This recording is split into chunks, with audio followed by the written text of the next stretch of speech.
Hello, I'm Daljit Dhaliwal in Washington, D.C. The main stories brought to you by Al Jazeera.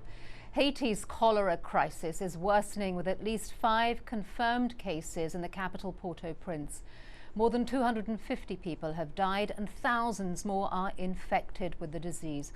Health officials say that the outbreak appears to be stabilizing with fewer deaths and new cases now being reported. Britain's Deputy Prime Minister Nick Clegg says that allegations of killings and torture in Iraq must be investigated. His comments come after the website WikiLeaks released more than 400,000 US documents on the Iraq war.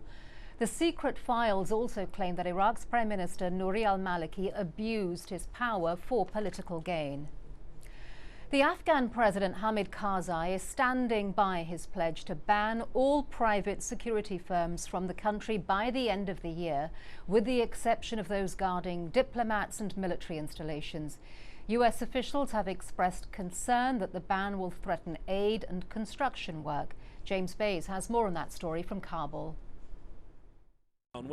Western diplomats say this is one of the worst periods in relations with the Afghan president in the last 9 years. They say it would be disastrous if the private security companies had to end their work at the end of the year, because they say humanitarian agencies, aid agencies and construction companies depend on their security.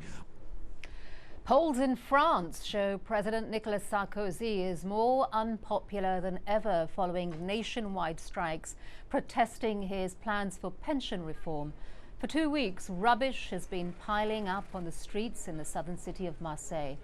Strikers have crippled the city's trash disposal service with no sign of returning to work. Al Jazeera's Andrew Simmons explains.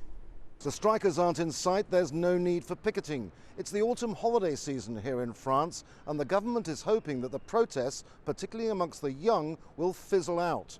But here in Marseille, the stinking mounds of rubbish continue to rise, and there's no imminent sign that this strike is set to end.